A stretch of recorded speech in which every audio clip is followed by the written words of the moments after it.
सो हाय बच्चा लोग, कैसे हैं सारे। होप सो सब बहुत अच्छे होंगे, सब अपनी केयर कर रहे होंगे। आई नो कोरोना वायरस चल रहा है, बहुत प्रॉब्लम्स है, it's a very deadly disease. हर कोई अपना प्लीज सोशल डिस्टेंसिंग फॉलो करे, हमेशा अपने हैंड सैनिटाइज करता रहे, मास्क का ऑलवेज यूज करे जब भी वो कहीं पब्लिक प्लेस पे जाए, because it's very mandatory. Lockdown खुल गया है, दैट डजंट मीन कि कोरोना वायरस खत्म हो गया है। इज जस्ट कि इकोनॉमी माइट हुई डाउन थी तो गवर्नमेंट ने थोड़ी सी हमें क्या दिया, थोड़ी सी ढील दे दी है। दैट डजंट मीन कि कोरोना वायरस चला गया है। तो हमें पूरी जो भी गाइडलाइंस आ रही है कोरोना वायरस से रिलेटेड वो फॉलो करनी है। हमें हर चीज वैसे ही प्रॉपर करना है जैसे हम करते आ रहे थे। लेकिन जैसे हमारे प्राइम मिनिस्टर ने बोला था कि we our life can not stick to corona virus, हमें आगे बढ़ना भी है और हमें अपनी ध्यान भी रखना है। तो आगे बढ़ने के लिए सबसे इंपॉर्टेंट चीज क्या है? सबसे इंपॉर्टेंट चीज है हमारी स्टडीज। सो काफी बच्चों ने, काफी लोगों ने मेरे को बोला कि हम स्टडी नहीं कर पा रहे, रीजन डेट हम कोचिंग इंस्टीट्यूट्स नहीं जा पा रहे हैं। क्यों? क्योंकि सोशल डिस्टेंसिंग फॉलो करनी है, लॉकडाउन में जैसी चीजें थी तो ऑब्वियसली काफी ज्यादा हैम्पर हो गया और वो स्टडी नहीं कर पा रहे। सो आज हम एक बहुत इंपॉर्टेंट टॉपिक कवर करेंगे जो कि है बिजनेस लॉ का। बिजनेस लॉ का कौन सा इंपॉर्टेंट टॉपिक है? वो है इंडियन कॉन्ट्रैक्ट एक्ट 1872। ये बहुत इंपॉर्टेंट टॉपिक है, बहुत ही कॉमन टॉपिक है हर किसी लेवल पे, चाहे वो बीकॉम, कोई बीकॉम पास कर रहा हो, बीकॉम ऑनर्स कर रहा हो, और सीए कर रहा हो, सीएस कर रहा हो, सीएमए कर रहा हो, ये हर जगह आपके पास आएगा ही आएगा। सो बहुत ही कॉमन टॉपिक है, चाहे वो एलएलबी परस्यू कर रहा हो। इंडियन कॉन्ट्रैक्ट एक्ट 1872 एक बहुत कॉमन टॉपिक है और बहुत ये बिजनेस लॉ के अंदर फॉलो करता है। और हमें आज इसको पूरा थोड़ा सा कवर करेंगे, थोड़ी सी उसके रिवाइज करेंगे। आज हम स्टार्ट करते हैं सबसे पहले। स्टार्ट करते हैं सबसे पहले हम सबसे इंपॉर्टेंट थिंग जो कि क्या है, जो कि इंपॉर्टेंट टॉपिक है लॉ। सबसे स्टार्ट करेंगे लॉ। एक्चुअल में लॉ होता क्या है?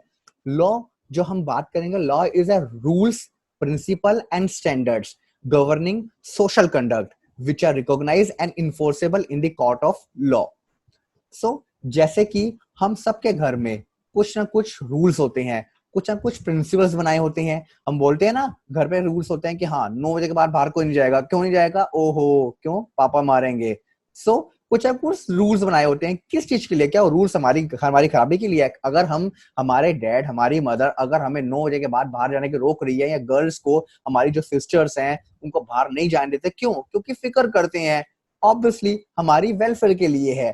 सेम डिट्टो अगर मैं गवर्नमेंट की बात करूं तो इस पूरे कंट्री के लिए वो भी एक तरह से पेरेंट्स हैं, और कुछ ना कुछ हमारे लिए कुछ रूल्स बने हुए हैं इस सोसाइटी के लिए। So we can easily see, जो लैंग्वेज हमारी लिखी हुई है law, law is rules, principle and standards. कुछ रूल्स है, कुछ प्रिंसिपल्स है एंड कुछ स्टैंडर्ड्स हैं। वो गवर्न कर रही है सोशल कंडक्ट। जो भी कंडक्ट हो रहा है, हम अपनी सोसाइटी में कुछ भी कर रहे हैं, उसको वो गवर्न करते हैं, वो रूल्स, वो प्रिंसिपल, वो स्टैंडर्ड्स। और ये जो रूल्स बनाए हैं, ये स्टैंडर्ड्स बनाए हैं, और ये जो प्रिंसिपल्स बनाए गए हैं, इनको कहाँ रिकॉग्नाइज किया जाता है? कौन मान्यता देता है और कौन इन्फोर्सेबल करता है? कोर्ट। कोर्ट जो हमारे यहाँ डिस्ट्रिक्ट कोर्ट हो गए, हमारे हाई कोर्ट हो गए, हमारे सुप्रीम कोर्ट हो गए, वो इन रूल्स को, इन प्रिंसिपल को, इन स्टैंडर्ड्स को गवर्न करते हैं। जो सोशल कंडक्ट गवर्न करते हैं वो रिकॉग्नाइज करता है ये कोर्ट। ठीक है, तो ये तो एक ओवर टॉपिक होगी लॉ। आज जो हम टॉपिक पढ़ने जा रहे हैं, इंडियन कॉन्ट्रैक्ट एक्ट, वो इस लॉ के अंदर भी बहुत सारे लॉज है। ऑब्वियसली क्रिमिनल एक्ट होता है, क्रिमिनल लॉ होता है, कोई ना कोई सिविल लॉ होता है, कोई ना कोई मुस्लिम लॉ होता है। लेकिन आज जो हम पढ़ेंगे इंडियन कॉन्ट्रैक्ट एक्ट, वो किसके अंदर फॉल करता है? वो फॉल करेगा बिजनेस लॉ के अंदर। What is business? जैसे कि हमने पढ़ा कि लॉ क्या है, लॉ के अंदर कुछ कुछ हमारे पास रूल्स हैं, स्टैंडर्ड्स हैं, और क्या है? प्रिंसिपल्स है जो गवर्न कर रहे हैं सोशल कंडक्ट। इन्हीं के अंदर ऑब्वियसली सोसाइटी के अंदर हम बिजनेस भी करते हैं, जो कि होता है जहां से अर्न करता है हर चीज। तो इस बिजनेस में हम कुछ ट्रांजेक्शन्स भी करते हैं। ऑब्वियसली दो पार्टीज होती हैं, हर हर बिजनेस से दो पार्टीज होती हैं। तो पार्टीज क्या करती है? कुछ ना कुछ बिजनेस भी करती है। तो उन पार्टी, वो जो बिजनेस करती है, उस पार्ट, उसके उसके बीच में क्या होता है? ट्रांजेक्शन्स होती हैं। उन ट्रांजेक्शन के लिए कुछ ना कुछ राइट्स और ऑब्लिगेशन आउट होते हैं। कुछ ना कुछ राइट्स आते हैं हर पार्टी के, कुछ ना कुछ ऑब्लिगेशन आते हैं। तो उनको, उन राइट्स और ऑब्लिगेशन को जो गवर्न करता है वो होता है बिजनेस लॉ। ओके, समझे बच्चा लोग? क्या समझे? हम ये समझे कि बिजनेस लॉ में जो क्या होता है, उन स्टडी होती है उन राइट्स और ऑब्लिगेशन की जो अराइज हो रही होती है business transaction between the persons. Okay, so अब अगला टॉपिक इसमें क्या आएगा कि हाँ भैया कि जो ऑब्वियसली लॉ बनता है, बिजनेस लॉ बनता है, ये कहां से लिया गया, रूल्स कहां से बनाए गए। हमारे घर पे अगर रूल बन रहा है कि 9 बजे के बाद नहीं निकलना चाहिए, क्यों बना गया, क्यों, क्योंकि कुछ ना कुछ वेलफेयर किया जाता है, हमारे पेरेंट्स बारे में सोचते हैं। ऐसी सॉरी ऐसे ही हम क्या करते हैं, ऑब्वियसली हम सबको पता है हमारे ऊपर सबसे ज्यादा राज किसने किया, हमारे ऊपर 100 साल राज अंग्रेजों ने किया, ब्रिटिशर्स ने किया, तो ऑब्वियसली उनका भी कुछ लॉ होगा। तो ऐसा तो बात नहीं है ना कि हर चीज सिर्फ हमें जो ब्रिटिशर्स आए थे गलत चीज भी देकर गए, क्या पता उनके लॉ में कुछ चीजें अच्छी भी हो। तो हमने कुछ चीजें क्या करी, उससे हमने कुछ ना कुछ चीजें ले ली, क्या करी हमने उस लॉ से कुछ थिंग्स ले ली। सो हम यहाँ पर आराम से देख सकते हैं, हेलो, हाँ, तो हम कुछ चीज यहाँ से आराम से देख सकते हैं कि हम क्या कर रहे हैं, वहां से कुछ ना कुछ हमने वहां से इंग्लिश लॉ से कुछ थिंग्स ले ली, ठीक है। अब अगला आता है, ये जैसे मैं मार्क कर रहा हूं इसे, इंग्लिश लॉ से हमने कुछ थिंग्स ले ली वहां से। अगला आता है, क्या होता है पार्लियामेंट में, अभी सभी को करंट चीज पता है, सीए बिल, बहुत हंगामा हुआ था यार दिल्ली में, ठीक है। तो उसके लिए वो बिल कहाँ बना था, वो कहाँ है, पेश कहाँ हुआ था, वो एक्ट कहाँ बना था, वो बना था पार्लियामेंट में, बहुत हंगामा हुआ था जिसके ऊपर बहुत सारे लोग, बहुत दिल्ली में बहुत ज्यादा हंगामा हो गया था। तो लॉ का बना था पार्लियामेंट में। ऐसी ये बिजनेस लॉ भी कहाँ का बना, इससे कहाँ लिखा था, कुछ कुछ इसके एक्ट्स कहाँ बने थे, पार्लियामेंट में बने थे। और कुछ कुछ स्टेट लेजिस्लेचर, स्टेट असेंबलीज जो होती है, दिल्ली असेंबलीज हो गई या फिर जम्मू कश्मीर असेंबली, तो बहुत सारी असेंबलीज है, वहां से कुछ ना कुछ लॉ लिया गया, ठीक है। तो हमारे पास क्या हुआ था, कहाँ कहाँ से इसके प्रोविजंस लिए गए, कहना कोई इंग्लिश लॉ, क्योंकि ऑब्वियसली इंग्लिश लॉ भी अच्छा था, कुछ ना कुछ थिंग्स उनकी बची थी, हर कोई गलत नहीं होता बेटा, कुछ थिंग्स अच्छी भी होती है किसी चीज की, किसी की, तो वहां से हमने थोड़ा सा उसके प्रोविजन उठा लिए। उसके बाद हमने क्या किया, हमने कुछ पार्लियामेंट में जो लॉ बना वहां से लिया, कुछ स्टेट असेंबलीज में बना, और कुछ क्या हुआ, बड़ी बड़े केसेस जो लड़े गए वहां से उनकी डिसीजन ली गई। ऑब्वियसली बहुत सारे डिसीजन होते हैं ना कि बड़े बड़े केस लड़े जाते हैं, तो आगे चल के क्या जाते हैं, आगे चल के उनके बेसिस के ऊपर कुछ लॉ बना दिया जाता है, कुछ प्रोविजन बना दिया जाता है कि उस केस में ऐसा हुआ था तो ऑब्वियसली वो ठीक हुआ होगा, तो उसके बेसिस पे हम कुछ ना कुछ जुडिशियल डिसीजन दिए जाते हैं। सपोज करो दो बड़े केस चल रहे थे, उस एक केस चल रहा था बहुत बड़ा, उसके अंदर क्या किया गया, कुछ डिसीजन दिया गया, ठीक है। तो डिसीजन क्या हुआ, एक जजमेंटल डिसीजन हो गया। अब सपोज करो आगे चल के भी सेम ऐसा कुछ केस आया हुआ, तो हम किसकी देंगे कि हाँ भाई उस केस में ऐसा हुआ था, तो ऑब्वियसली यहां भी डिसीजन ऐसे ही दिया जाएगा। तो उसके बेसिस पे हमने कुछ ना कुछ लॉ में हमने एडिंग की। अगला और क्या हुआ, कुछ ना कुछ कस्टम्स और यूसेज, कस्टम और यूसेज कैसे हुआ बेटा, कस्टम्स बनते गए, जैसे अब मैं एग्जांपल लूंगा मुस्लिम लॉ का, मुस्लिम्स में क्या होता है, अलाउड होता है क्या करना, वन से ज्यादा मैरिज करना, तो ये उनका कस्टम्स है। तो ऑब्वियसली इसी बेसिस पे हमने क्या करा, लॉ बना दिया, तो कुछ ना कुछ प्रोविजन वहां से उठा लिया हमने।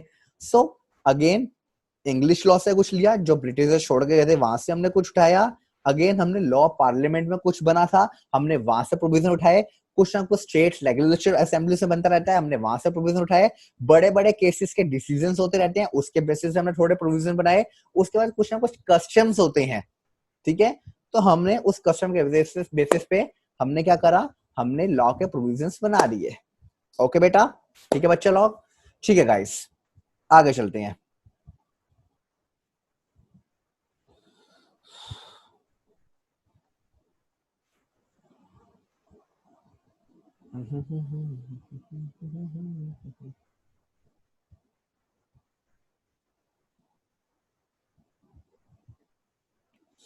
एक मिनट मैं हटा दूं। आगे चलते हैं। अगला टॉपिक आज का जो हमारा मेन टॉपिक है, हम आपसे स्टार्ट करते हैं, जो कि बहुत इंपॉर्टेंट टॉपिक है। मैंने जैसे पहले भी कहा था कि बहुत ज्यादा, मतलब कह सकते हैं कि हम हमारा बहुत बड़ा एक रेशियो जो होता है वो यहाँ से ही कवर हो जाता है काफी जगह, चाहे वो सीए हो, सीएस हो, सीएमए हो, चाहे वो बीकॉम पास हो, बीकॉम ऑनर्स हो, चाहे एलएलबी हो, हर जगह बहुत कॉमन टॉपिक है लॉ का। सो स्टार्ट करते हैं इंडियन कॉन्ट्रैक्ट एक्ट से। सो इंडियन कॉन्ट्रैक्ट एक्ट 1872, ये एक्ट कब आया, कब एनफोर्स हुआ? ये हुआ 1 सितंबर 1872 में। ये क्या हुआ? ये अप्लाई हुआ इंडिया में, ठीक है। ये एक्ट पूरे इंडिया में अप्लाई हुआ एक्सेप्ट दी कौन सा स्टेट? जम्मू एंड कश्मीर में अप्लाई नहीं हुआ। क्यों? क्योंकि सबको पता है बेटा, उसको स्पेशल स्टेट प्रोविजन दे रखा है, स्पेशल स्टेट का प्रोविजन दे रखा है, तो वहां पर अप्लाई नहीं हुआ, पूरे इंडिया में अप्लाई हुआ। सो इट मींस इसका जो प्रोविजन है पूरे इंडिया में अप्लाई होते हैं except the state of Jammu and Kashmir. So कब आया ये एक्ट? आया इंडिया में 1 सितंबर 1872 को ये एनफोर्स हुआ इंडिया में, पूरे इंडिया में except the state of Jammu and Kashmir. Okay बेटा, ठीक है बेटा। सो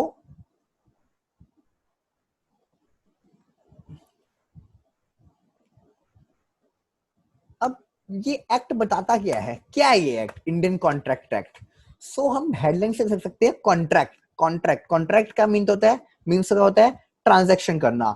सो मैं आज का एग्जांपल लेता हूँ कि जो आज के टाइम में बड़ा कॉमन एग्जांपल है। आज के टाइम में हर बच्चा कोई क्या परचेस कर रहा है? वहां पे या तो मास्क परचेस कर रहा है, या वेजिटेबल परचेस कर रहा है, या वो ये परचेस कर रहा है सैनिटाइजर्स। सैनिटाइजर बेटा इस टाइम सबसे ज्यादा इंपॉर्टेंट हो गया, आई थिंक लाइफ लाइन बन चुकी है हमारी, जो कि सच है। क्योंकि सबसे इंपॉर्टेंट की चीज क्या है? हमने हैंड्स में सैनिटाइज रखने हैं, जर्म्स हमने अपने हाथों में नहीं लगने चाहिए, तो उसके लिए क्या है? सैनिटाइजर। तो क्या होता है? सपोज करो एक लड़का है, वो जाता है मेडिकल शॉप पे। मेडिकल शॉप पे वो क्या पूछता है कि भैया मुझे ना सैनिटाइजर चाहिए 4 बोतलें। तो जो मेडिकल शॉप वाला जो बी है, उसका नाम बी है, वो बी कहता है ठीक है बेटा, मैं 100 रुपए में तुम्हें 4 बोतलें दे दूंगा। जो कि आजकल होता नहीं है, 100 रुपये 4 बोतलें आते नहीं है, लेकिन हमारे एग्जाम्पल में चलता है। एग्जाम्पल है भाई, कुछ भी ले सकते हैं।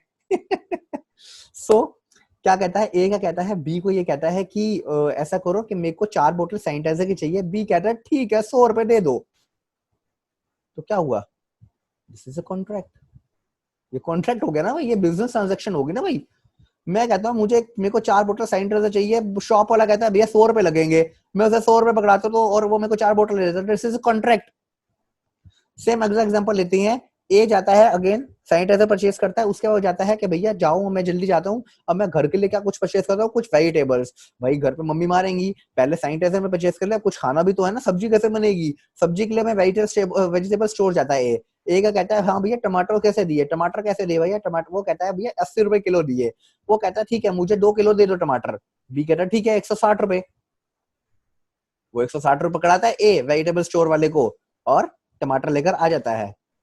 अब कुछ बंदे पूछ रहे होंगे यार मेडिकल शॉप वाले का नाम भी बी और वेजिटेबल स्टोर का नाम का बी। भाई एग्जांपल है, कुछ भी ले सकते हैं हम। So back to the topic. क्या हुआ? पहले वो गया क्या किसके पास? मेडिकल शॉप वाले के पास गया। मेडिकल शॉप वाले के पास उसने क्या बोला? मेडिकल शॉप वाले का उसने बोला कि भैया मुझे चाहिए 4 बोतल सैनिटाइजर। बी कहता है कि ठीक है 100 रुपए की 4 बोतलें आएंगी। वो पैसा पकड़ाता है, सैनिटाइजर लेता है और घर को आ जाता है। उसके बाद वो वेजिटेबल स्टोर पर जाता है, कहता है भैया मुझे टमाटर चाहिए। बी कहता है, ए पूछता है कितने के दिए? बी कहता है भैया 80 रुपए किलो। बी ए कहता है भैया मेरे को 2 किलो चाहिए टमाटर। वो 160 रुपए पकड़ाता है, टमाटर लेता है, घर आता है। ये क्या हुआ? तुम्हें पता है कि अभी ए ने 2 ट्रांजेक्शन कर ली। एक तो उसने सैनिटाइजर परचेस कर लिए, दूसरा उसने क्या किया? उसने परचेस कर लिए टमाटर परचेस कर लिए। तो ये एक उसकी ट्रांजेक्शन हो गई, ठीक है। अब अगला, इस कॉन्ट्रैक्ट में क्या हुआ? हर किसी के पास कुछ ना कुछ राइट्स हैं, कुछ ना कुछ ड्यूटीज है, ठीक है। राइट्स कैसे? राइट्स कैसे अभी हम समझेंगे।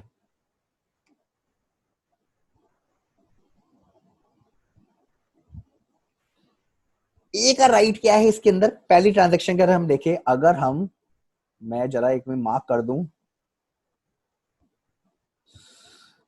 ए ए का राइट क्या है यहां पर?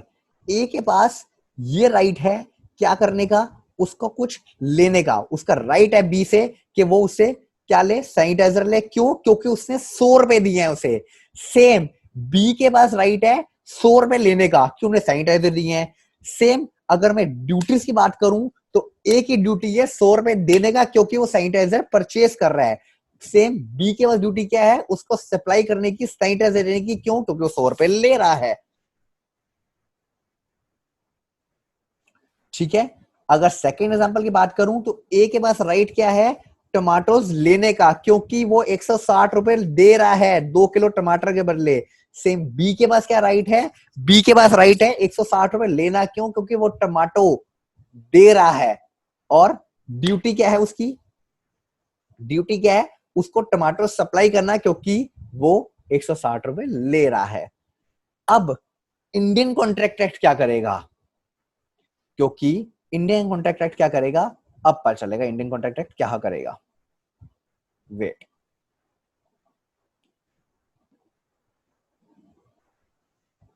as we know every contract creates some rights and duties upon the contracted parties। जैसे हमने ऊपर के एग्जांपल में देखा, ए के और बी के पास कुछ ना कुछ राइट्स है और कुछ ना कुछ ड्यूटीज थी। क्यों, क्योंकि वो कॉन्ट्रैक्ट से जनरेट हुई, जो उन्होंने कॉन्ट्रैक्ट किया। अब इन ड्यूटीज और इन राइट्स को जो एनफोर्स करेगा, डी एनफोर्स करेगा, वो कौन है, वो है Indian contract act. So in short, every contract creates some rights and duties upon the contracted parties. So Indian Contract Act deals with such enforcement of these rights and duties. So Indian Contract Act क्या करेगा, इनको enforce करेगा, वो check करेगा कि हर right और duty perform हुआ है या नहीं हुआ। ये कहां लिखा है, ये पूरी इसका, ये कौन डील करेगा, ये करेगा इंडियन कॉन्ट्रैक्ट एक्ट। तो इंडियन कॉन्ट्रैक्ट एक्ट डील्स करेगा with the enforcement of these rights and duties.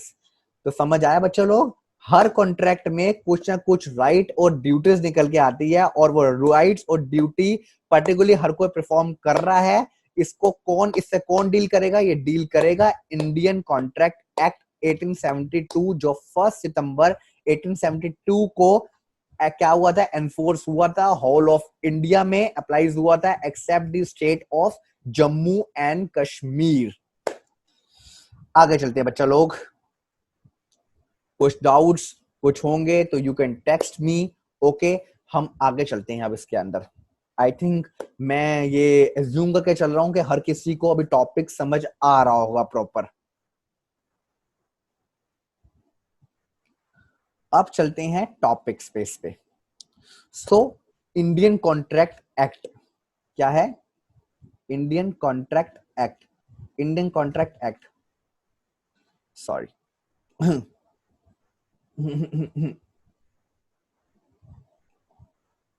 Indian contract act. सबसे पहले इंडियन कॉन्ट्रैक्ट में जो टॉपिक है, ऑब्वियसली इंडियन कॉन्ट्रैक्ट एक्ट देखने से आता है, वो है कि contract. What is contract, contract क्या है भैया। सो कॉन्ट्रैक्ट जो इंडियन कॉन्ट्रैक्ट एक्ट 1872 के सेक्शन 2H में डिफाइन किया गया है, वो क्या डिफाइन किया गया है कि contract is agreement which is enforceable by law. Contract is agreement which is enforceable by law. So इस एग्जांपल को देख, इस जो डेफिनेशन को देखा जाए, सॉरी, वो क्या होगा, contract is equal to agreement which is enforceable by law. Agreement plus enforceable by law is equal to contract, यही हुआ है ना। लेकिन ठीक है सर, ये तो समझ आ गया, लेकिन अब ये एग्रीमेंट क्या है और ये एनफोर्सेबल बाय लॉ क्या है, सर हमें तो कुछ समझ नहीं आ रहा, क्या करें। अरे बच्चा अभी रुको, मैंने भी बात अपनी कंप्लीट करी। अभी मैंने क्या बोला, अभी मैंने इतना बोला कि इंडियन कॉन्ट्रैक्ट एक्ट के सेक्शन 2H में कॉन्ट्रैक्ट को डिफाइन किया गया है कि contract is A agreement which is enforceable by law, which is enforceable by law. बस अब हम इसके आगे चलेंगे। हमने एक डेफिनेशन के तौर पे लिख दिया कि contract is equal to agreement by agreement is equal to agreement plus enforceable by law. So अब पहले हम देखेंगे कि भाई एग्रीमेंट क्या है यार, एग्रीमेंट क्या है, ये तो हमें समझ नहीं आ रहा सर, ओहो मैं तो अपने बाल नोच लूंगा, मेरे को समझ नहीं आ रहा सर, क्या आप क्या बोल रहे हो।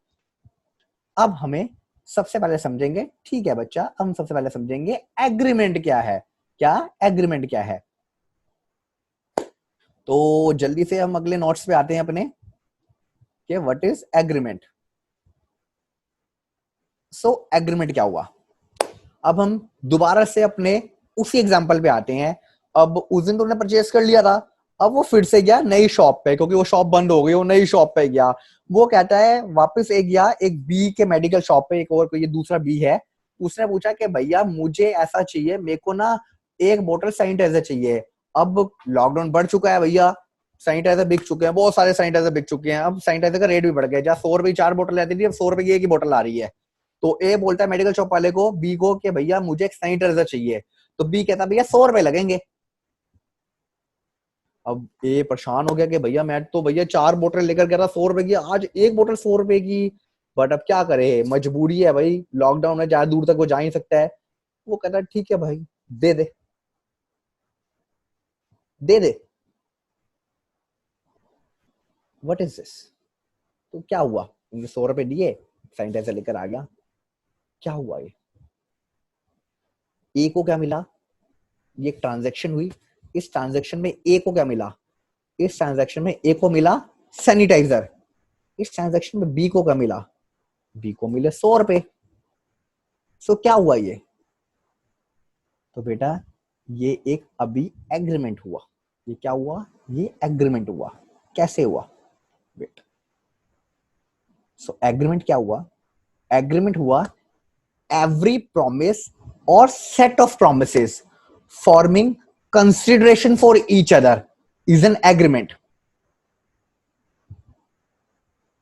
सर भी कुछ समझ नहीं आया, क्या बोल दिया आपने? रुको बेटा, रुक जाओ, अभी मैंने कुछ समझाया, अभी समझाने तो दो बेटा, सब समझ आ जाएगा अभी। एग्रीमेंट, एवरी प्रॉमिस और set of promises forming consideration for each other is a क्या?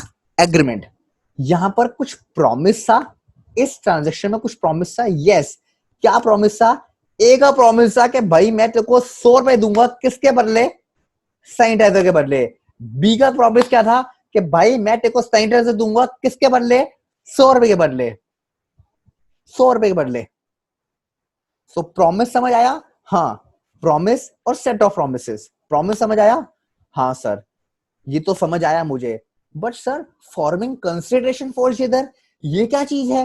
प्रॉमिस तो हमें समझ आ गया कि एक दूसरे को कुछ प्रॉमिस कर रहे हैं। एक प्रॉमिस कर रहा है मैं तेरे को 100 रुपए दूंगा, एक प्रॉमिस कर रहा है मैं तेरे को सैनिटाइजर दूंगा। लेकिन forming consideration for each other, ये क्या चीज है? अगेन रुको, समझाने से दो आगे। Consideration means something in return. अभी हम आगे वाले टॉपिक पे कंसिडरेशन के ऊपर बहुत बड़ा पॉइंट पढ़ेंगे, पूरा इसके ऊपर टॉपिक है, लेकिन फॉर अ टाइम बीइंग हम अभी बस इतना समझ ले कि कंसिडरेशन मतलब होता है समथिंग इन रिटर्न, मीन्स कुछ ना कुछ किसी चीज के बदले। तो यहां पर ए का कंसिडरेशन क्या है? ए को कुछ रिटर्न में क्या मिल रहा है? 100 रुपए के बदले ए को मिल रहा है सैनिटाइजर। ए को क्या मिल रहा है? सैनिटाइजर। तो ए का कंसिडरेशन यहां मैं मार्क कर रहा हूं, ए का कंसिडरेशन क्या हुआ? सैनिटाइजर। सेम बी को आप कंसिडरेशन क्या हुआ? बी को सैनिटाइजर के रिटर्न में क्या मिल रहे हैं? 100 रुपए। क्या मिल रहा है? 100 रुपए। सो एवरी प्रॉमिस और set of promises forming consideration for each other is an agreement. So कुछ ना कुछ प्रॉमिस और कुछ सेट ऑफ प्रोमिसेस अगर होते हैं, forming consideration of each other, दो पार्टीज के बीच में, दो से ज्यादा पार्टीज के बीच में एक दूसरे से प्रॉमिस करते हैं कुछ ना कुछ क्या करने के लिए, एक दूसरे को कुछ ना कुछ बदले में देने के लिए, और फॉर्मिंग कंसिडरेशन, कुछ ना कुछ एक दूसरे को दिया जाता है, forming consideration for each other, वो होता है एग्रीमेंट। Okay sir? ओके बच्चा? ओके, समझ आया? हाँ सर, अब कुछ समझ आया कि एग्रीमेंट क्या होता है। सर ये तो समझ आ गया मुझे एग्रीमेंट क्या होता है, कि भैया कुछ ना कुछ एक दूसरे को प्रॉमिस करे, कोई कर रहा हो और उसके बदले एक दूसरे को कुछ ना कुछ देने का प्रॉमिस कर रहा हो, कुछ ना कुछ एक दूसरे को कुछ मिल रहा है उस प्रॉमिस के बदले, तो वो तो होता है एग्रीमेंट। हाँ सर, अब समझ आया कुछ मेरे को, थैंक यू सर, अब मेरे को कुछ ना कुछ समझ आ रहा है। लेकिन सर मुझे अभी एक चीज समझ नहीं आई कि सर ये तो था एग्रीमेंट, लेकिन हम तो पढ़ रहे हैं इंडियन कॉन्ट्रैक्ट एक्ट, तो कॉन्ट्रैक्ट क्या हुआ? रुको, वेट करो बेटा, सब समझ आएगा अभी। अब दोबारा हम वापस चलते हैं अपने उसी कॉन्ट्रैक्ट की डेफिनेशन पे जो सेक्शन 2H में डिफाइन की गई है। Contract is A agreement which is enforceable by law. Sir agreement समझ आ गया कि एग्रीमेंट क्या होता है। अब ये एनफोर्सेबल बाय लॉ क्या है? ये नहीं आता हमें समझ एनफोर्स बाय लॉ। वेट,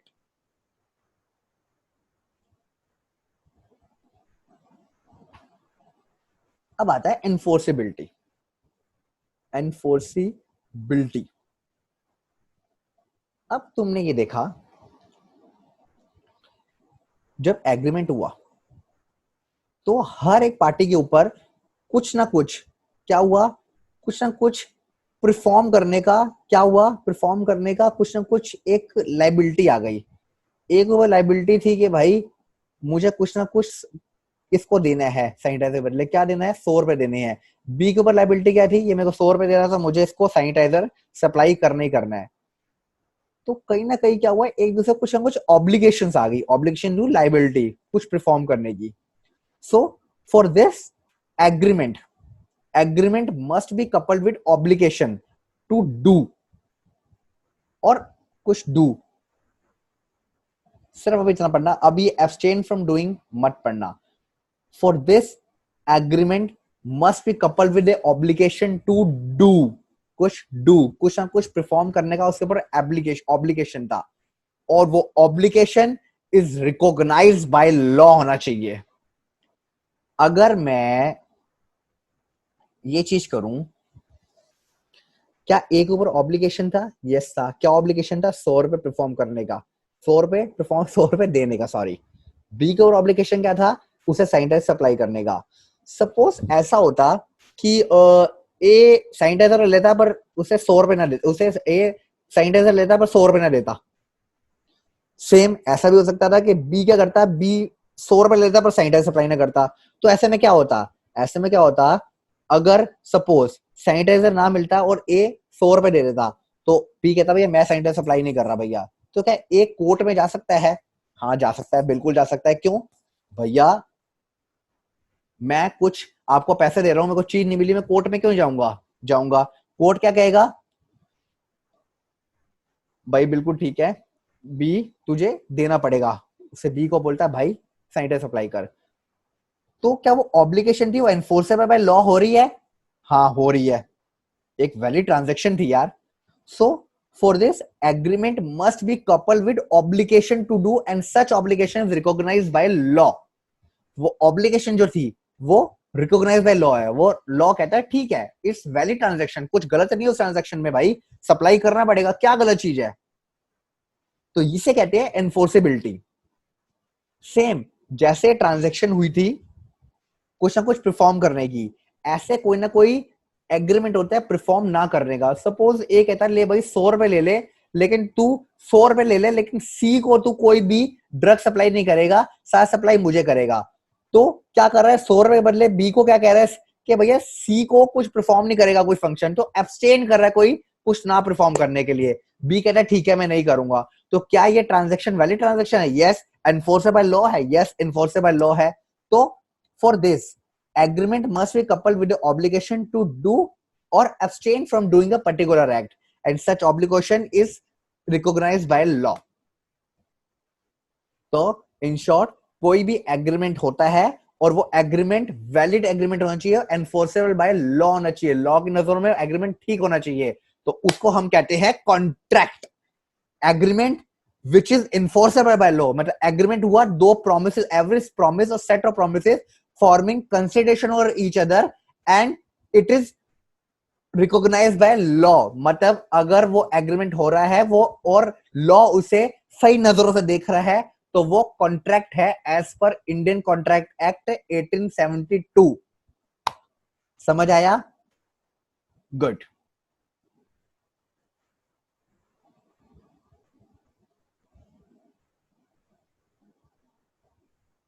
ये वो एग्जांपल है कि ए उसे बोलता है भैया ले पैसे ले ले, लेकिन वो सी को सैनिटाइजर सप्लाई नहीं करेगा, तो ये एब्सटेन कर रहा है डूइंग का। तो ये भी ओके है, भैया मैं कुछ पैसे दे रहा हूँ, मैं नहीं चाहता किसी को करे, मैं उसके बदले पैसे दे रहा हूँ, तो ये कोर्ट इसको रिकॉग्नाइज करता है, इट्स अ वैलिड ट्रांजैक्शन, तो ये एब्सटेन फ्रॉम डूइंग एनीथिंग। ठीक है, गुड। तो मैं एक बार फिर से यहाँ पर करूंगा कॉन्ट्रैक्ट की पूरी definition.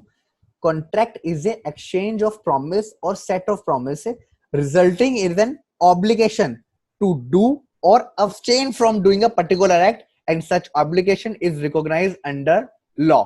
So contract is equal to agreement plus enforceability by law. Okay बच्चा लोग, समझ आया? सो अब काफी हद तक हमें समझ आ चुका है कॉन्ट्रैक्ट एक्चुअल में है क्या. अगर किसी को नोट करना है तो नोट कर सकता है, मैं 2 मिनट का टाइम लूंगा.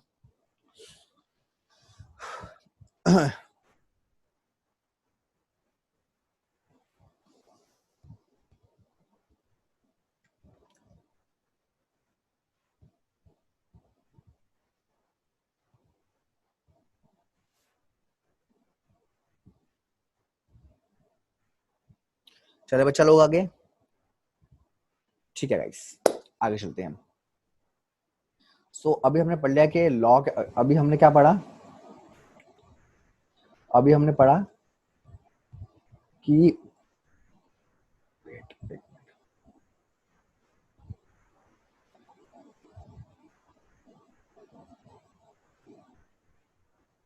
अभी हमने पढ़ा कि कॉन्ट्रैक्ट क्या होता है और एग्रीमेंट क्या होता है, एनफोर्सबिलिटी लॉ क्या होती है. तो इन शॉर्ट हमने पढ़ा.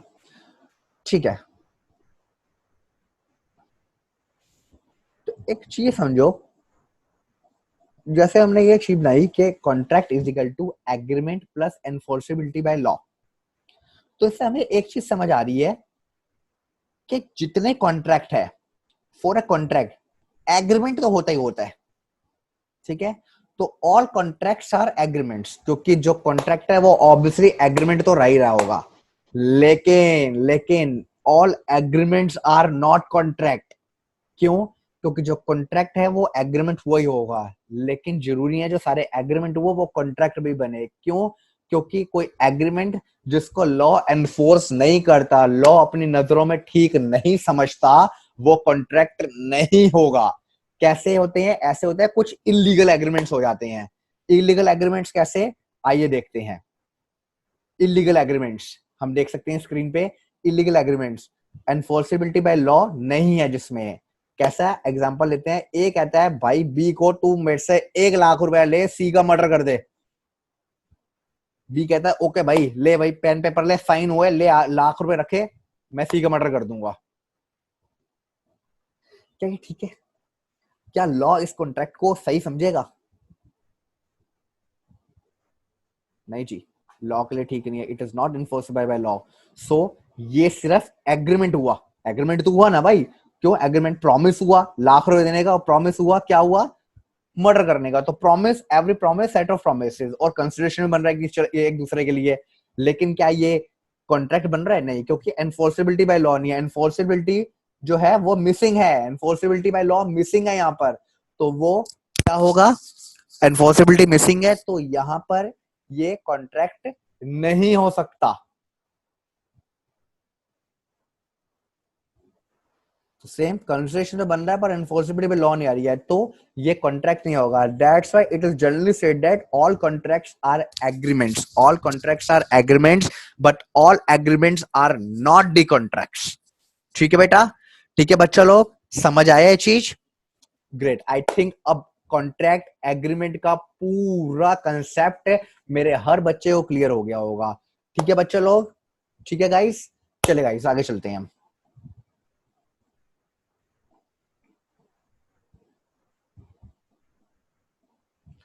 ठीक है, ये हुआ इलीगल एग्रीमेंट्स का. सेम कुछ ऐसे होते हैं सोशल एग्रीमेंट्स होते हैं. ये तो इलीगल एग्रीमेंट्स होगा, कुछ हो गया सोशल एग्रीमेंट. ए कहता है यार, जैसा लॉकडाउन चल रहा है, ए कहता है कि बी को भाई मुझे बहुत सारा सहारा है, मैं तेरे को ना 1 kg राइस दूंगा भैया, भाई मेरे को तरस आ रहा है बहुत ज्यादा. तो ये एग्रीमेंट हुआ, यस, प्रॉमिस तो हो रहा है एक दूसरे के लिए. बट क्या ये कॉन्ट्रैक्ट हुआ? नहीं. क्यों? एनफोर्सबल लॉ नहीं है. एक कल को कहता है भैया मैं नहीं सप्लाई कर रहा, तो बी क्या कोर्ट में जा सकता है, भैया मेरे को इसने बोला था कि मैं तेरे को 1 किलो फ्री चावल दूंगा, लेकिन अब दे नहीं रहा? नहीं जा सकता.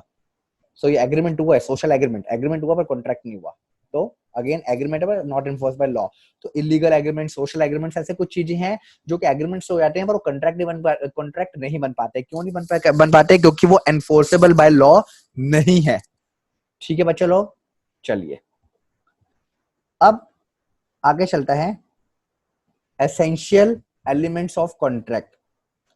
So Indian contract act under section 10 कुछ एसेंशियल एलिमेंट कहता है कि ये एलिमेंट्स होना जरूरी है for a valid contract.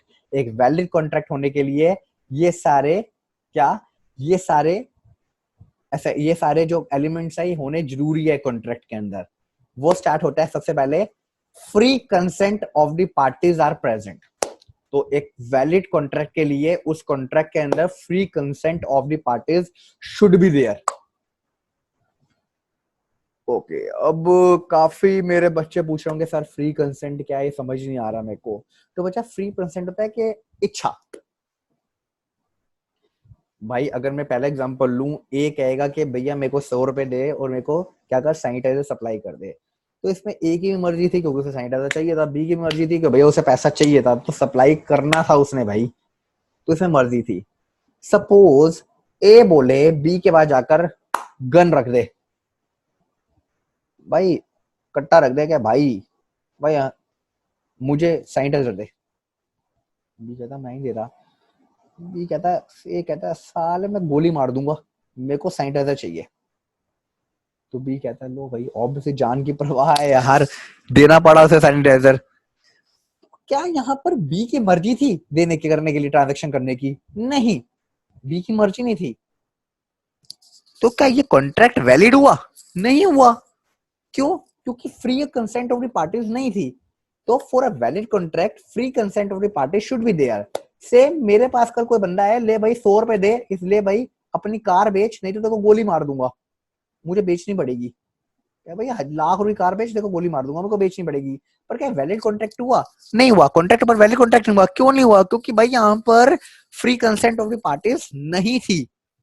So for a valid contract there should be free consent of the parties. Good.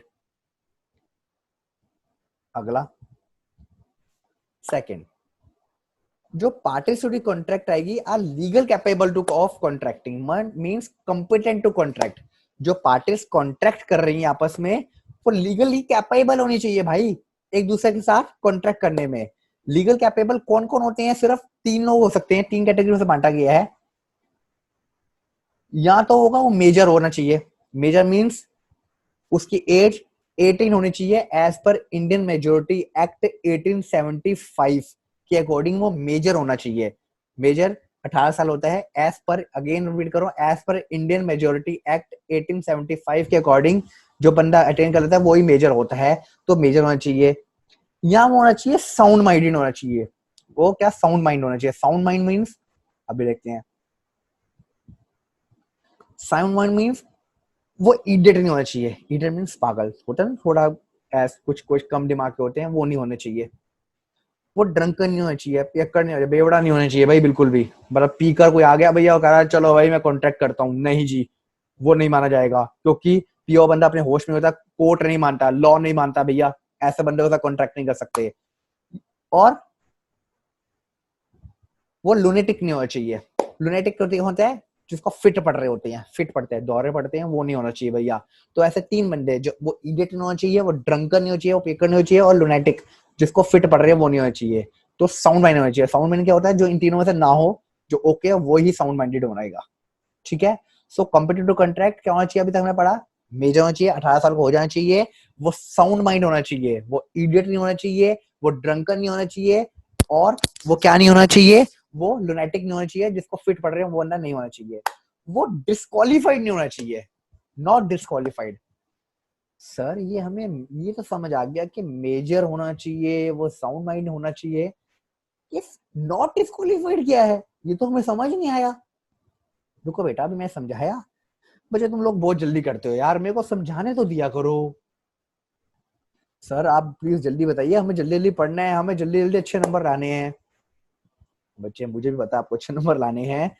Let me begin, let me start the topic के not disqualified का meaning क्या होता है। सो नॉट डिस्क्वालिफाइड, हाँ ये क्या हुआ? देखो तुम्हारी जल्दी के चक्कर में क्या हो गया। तो मैं कहता हूँ जल्दी करना, तेज क्या होता है? शैतान का दिमाग होता है। तुम मुझे समझाने दिया करो पहले।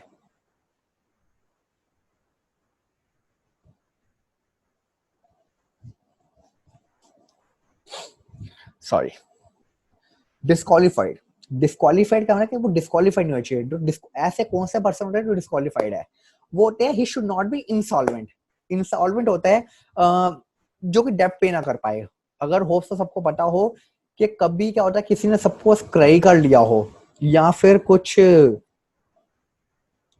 क्या क्या हो, किसी ने कुछ लोन लिया हो, तो कुछ लोग कहते हैं, वो हाथ खड़े कर देते हैं, भाई मैं लोन पे नहीं कर सकता भैया, तो मेरे से क्या करो भैया, जो है ले लो भैया, मेरी प्रॉपर्टी जब्त कर लो या मेरे से सेटलमेंट करा लो, मैं नहीं कर सकता, मैं इंसॉल्वेंट डिक्लेयर हो चुका हूँ। तो ऐसे एक मेरा दोस्त था, मेरा लास्ट कंपनी में मेरा एक कॉलीग था मोंटी। सो उसके पास इसी क्रेडिट कार्ड, इसका क्रेडिट कार्ड था, उसका उसका बिल बन गया था 1,60,000। तो उसने हाथ खड़े कर दिए थे, भाई मैं नहीं पे कर सकता, मेरे बस की नहीं है, मेरे बस की नहीं है। तो इंसॉल्वेंट डिक्लेयर हो गया था कि मेरे बस की नहीं है। तो ऐसे उसके साथ बैंक ने उसको क्या किया था, उससे कुछ ना कुछ एक सेटलमेंट अमाउंट लिया था, तो वो इंसॉल्वेंट हो गया था। तो वो इंसॉल्वेंट नहीं होना चाहिए, क्योंकि इंसॉल्वेंट के साथ कॉन्ट्रैक्ट होता है, क्योंकि वो आगे भी हाथ खड़े कर देगा, तो वो डिस्क्वालीफाइड, वो इंसॉल्वेंट नहीं होना चाहिए, वो एलियन एनिमी नहीं होना चाहिए। सर एलियन एनिमी मतलब एलियन जो मार्स जुपिटर से आते हैं? नहीं बेटा, एलियन एनिमी का मतलब होता है दो कंट्री से बीच में जब वॉर चल रही होती है ना, सपोज इंडिया पाकिस्तान, अगर सपोज करो इनके बीच में वॉर चल रही है, उस टाइम पे ये एक दूसरे के लिए एलियन एनिमी होती हैं। अगर कोई पाकिस्तान का अब्बू आलिम फॉर एग्जांपल और मैं आकाश बब्बर, हम दोनों कॉन्ट्रैक्ट करते हैं, तो मान्य नहीं होगा। क्यों? क्योंकि वो एलियन एनिमी है मेरे लिए। तो डिस्क्वालीफाइड में वो इंसॉल्वेंट नहीं होना चाहिए, वो एलियन एनिमी नहीं होना चाहिए, और वो कन्विक्ट नहीं होना चाहिए, मतलब वो जेल में बंद नहीं होना चाहिए। तो डिस्क्वालीफाइड में तीन बंदे आते हैं, इंसॉल्वेंट नहीं होना चाहिए, एलियन एनिमी नहीं होना चाहिए, और वो कन्विक्ट नहीं होना चाहिए, क्योंकि ऐसे तीन बंदे क्या होते हैं, डिस्क्वालीफाइड होते हैं। तो क्या समझे हम? सॉरी, हम बेटा ये समझे कि कॉम्पिटेंट कॉन्ट्रैक्ट होना चाहिए, लीगली कैपेबल होना चाहिए। लीगल कैपेबल होने के लिए वो साउंड माइंड होना चाहिए, वो साउंड माइंड होना चाहिए, वो मेजर होना चाहिए, और वो नॉट डिस्क्वालीफाइड होना चाहिए। समझिए बेटा लोग? Good sir. तो हमने दो चीजें पढ़ी, free consent of the party should be there, competent to contract means parties are legally capable of contracting. आगे चलते हैं। Lawful consideration should be there. Sir consideration means, consideration तो हमें पढ़ा हुआ है, अभी आपने ऊपर बताया था समथिंग रिटर्न। हाँ बेटा, लॉफुल कंसिडरेशन। सपोज ए कहता है कि भाई मेरे को तेरी कार खरीदनी है, बी कहता है ठीक है 1,00,000 रुपए ले ले, खरीद ले। तो ए के लिए क्या कंसिडरेशन हुआ? कार। बी के लिए क्या कंसिडरेशन हुआ? 1,00,000। क्या लॉफुल है? हाँ सर। ए ने पूछा कितनी कार है? 1,00,000 रुपए की। कह रहा है ले 1,00,000 रुपए ले, कार दे दे। तो कंसिडर जो एक दूसरे को कुछ ना कुछ मिल रहा है वो लॉफुल है, तो ये वैलिड कॉन्ट्रैक्ट हो गया। लेकिन सपोज ए कहता बी को, भाई मेरे को ना गवर्नमेंट जॉब लगा दे, बी कहता है ठीक है भाई 1,00,000 रुपए लगेगा। क्या ये लॉफुल कंसिडरेशन है? ए के लिए कंसिडरेशन क्या हुआ? Government job. बी के लिए 1,00,000 जो कि ब्राइब है। क्या लॉफुल कंसिडरेशन है? नहीं, this is not a lawful consideration. So where consideration is unlawful, वो वैलिड कॉन्ट्रैक्ट नहीं हुआ। So for valid contract the consideration must be lawful. So for essential elements of the contract under section 10, free consent of the parties should be there. Competent to the contract means parties to the contracts are legally capable of contracting with each other, and there should be lawful consideration. Good. Sir ये समझ आ गया। अगला आता है there should be lawful object. Sir अब lawful object क्या हुआ? Wait बच्चा लोग वेट। लॉफुल ऑब्जेक्ट क्या होता है? सपोज करो एक कंपनी बनाई ए बी सी ने मिलके, एबीसी लिमिटेड, ठीक है, और कंपनी का ऑब्जेक्ट था कुछ इलीगल काम करना, कुछ कुछ फ्रॉड काम कर रही थी, एक्सपायरी कुछ फ्रॉड काम कर रही थी, और वो कॉन्ट्रैक्ट करते हैं कि भैया जो भी पैसा आएगा हम आपस में बांट लेंगे, ठीक है, हम आपस में तीनों बांट लेंगे। सो वो जो कॉन्ट्रैक्ट होगा वो लॉफुल होगा? नहीं, वो लॉफुल नहीं होगा। क्यों? क्योंकि इस बिजनेस, इस कॉन्ट्रैक्ट का जो ऑब्जेक्ट है वो है अनलॉफुल, वो कुछ फ्रॉड काम से कर रहे हैं, तो वो लॉफुल ऑब्जेक्ट नहीं हुआ, वो अनलॉफुल ऑब्जेक्ट हुआ, तो वो वैलिड कॉन्ट्रैक्ट नहीं हुआ। So valid contract there should be a lawful object. Again repeating, for a valid contract under section 10, the contract must be, क्या होगा, must be couple free consent of parties should be there. Competent to contract means parties should be competent to contract means parties are legally capable of contracting with each other. Parties must there should be legal consideration, there should be legal या lawful object. Good sir, समझ आया मेरे को.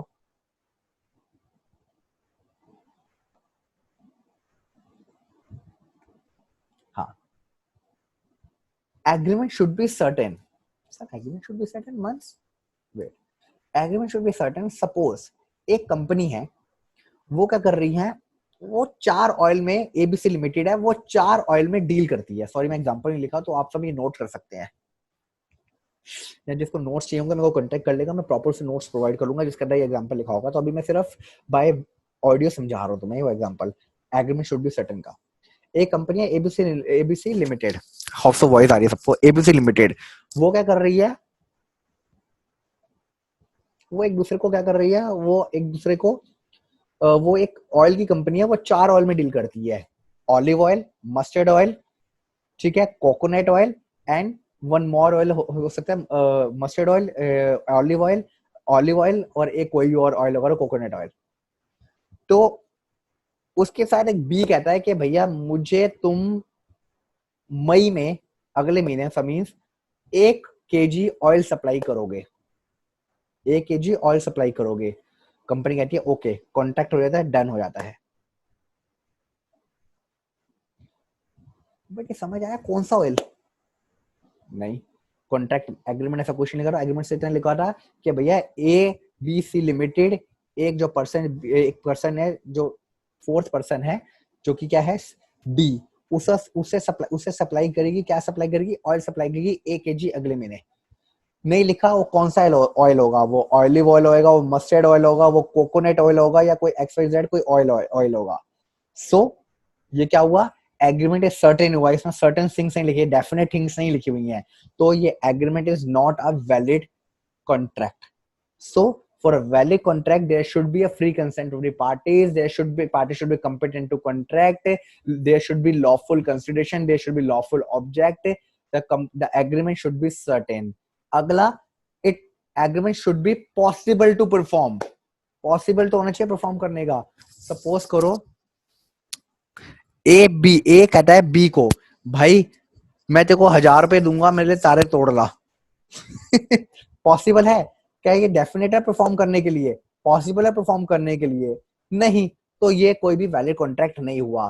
तो a contract to be valid it should be possible to perform. अब A कहता है B को, भाई मैं तेरे को 1 लाख रुपए दूंगा, 2 पैरेलल लाइंस को मिलवा दे. ये हो पाएगा? ये पॉसिबल है? नहीं पॉसिबल है. तो it's not a valid contract as per section 10. Section 10 के जो अंडर बहुत सारे एलिमेंट्स लिखे हुए हैं, जो मैंने एलिमेंट्स बताए हैं, ये एसेंशियल एलिमेंट्स एक वैलिड कॉन्ट्रैक्ट के लिए मैंडेटरी है. तो हम एक बार रिवाइज करते हैं फिर से. फॉर अ वैलिड कॉन्ट्रैक्ट जो एलिमेंट्स हैं एज पर सेक्शन 10 वो होंगे, free consent of the party should be there, parties should be competent to contract means there should be legally capable of contracting with each other, there should be lawful consideration, there should be lawful object, there should be lawful object, the agreement should be possible to perform, the agreement should be certain. खत्म. Okay, done. समझ आ गया? कुछ doubts है बच्चों? बचा लो, कुछ doubts है? नहीं है नोट कर लो. मैं एक बार फिर से ऊपर देख रहा हूँ, एक बार नोट कर लीजिए, मैं कुछ टाइम दे रहा हूँ. ये लीजिए.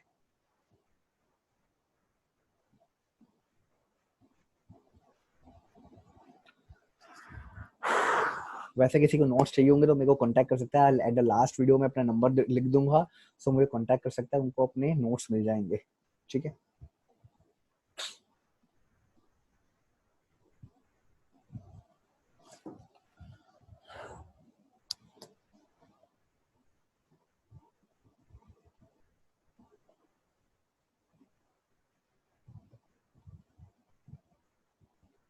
गाइस आपको भी अपने सैनिटाइज ऐसे करते रहने हैं, थोड़ी देर में अपने सैनिटाइज हाथ करते रहने हैं, जो बहुत मैंडेटरी है. मैं बार बार ये रिपीट कर रहा हूँ कि कोरोना एंड नहीं हुआ. Corona is not ended, it's just हमें प्रिकॉशंस लेनी पड़ेंगी. वो अभी भी डेडली डिसीजेज हमारी सोसाइटी में घूम रहा है, तो we have to follow the all the guidelines relating to कोविड-19 and that is corona virus. So बच्चों लोग एक बार ये नोट कर लो, मैं थोड़ा टाइम दे रहा हूँ आपको.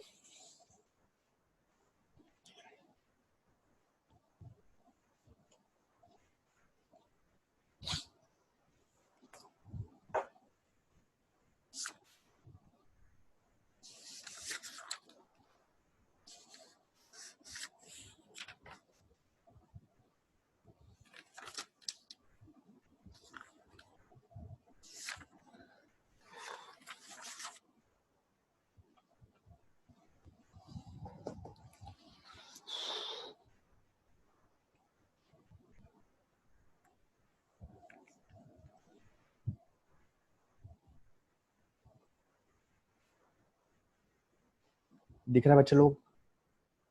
आई थिंक हमें आगे बढ़ना चाहिए बिकॉज टाइम कम है हमारे पास, और किसी नोट्स चाहिए होंगे तो अब यहाँ ये तो इस पे क्लिक कर सकता है, या फिर वो मेरे को कांटेक्ट कर लेगा।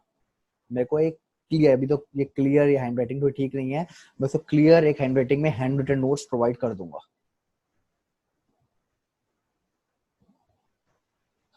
सो हम आगे चलते हैं, टाइप्स ऑफ कॉन्ट्रैक्ट। यस, अभी हमने पढ़ा कि कॉन्ट्रैक्ट क्या होता है, एग्रीमेंट क्या होता है, एनफोर्सेबिलिटी बाय लॉ क्या होती है, एसेंशियल एलिमेंट्स ऑफ कॉन्ट्रैक्ट क्या होते हैं। Now the next topic is types of contract. Types of contract है क्या?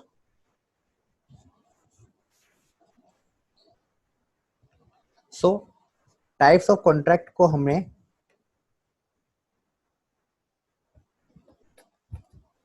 टाइप्स ऑफ कॉन्ट्रैक्ट को तीन हमने तीन थिंग्स में, तीन हेडिंग से बांटा हुआ है, on the basis of enforceability, on the basis of formation and on the basis of execution. On the basis of enforceability, on the basis of formation, on the basis of execution. ठीक है बच्चा लोग? सो अब इसके आगे इसके अंदर क्या फॉल करता है, क्या फॉल नहीं करता, क्या फॉल करता है, क्या फॉल नहीं करता, ये अब हम पढ़ेंगे नेक्स्ट लेक्चर में। फॉर टाइमिंग आज हमें इतना हो गया, काफी टाइम हो गया, काफी बड़ा लेक्चर हो चुका है, तो आज हम सिर्फ इतना ही करेंगे। हम अगले लेक्चर में डिफाइन करें, हम आगे पढ़ेंगे टाइप्स ऑफ कॉन्ट्रैक्ट क्या क्या होते हैं और उसके आगे के टॉपिक्स। ठीक है बच्चा लोग? सो अगेन, किसी को अगर कुछ चाहिए होगा, कोई नोट्स चाहिए, तो प्लीज मेरे को कांटेक्ट कर सकता है। And for timing it's okay, सब अपना ध्यान रखें, अपने फैमिली से ध्यान रखें, and good night. Thank you.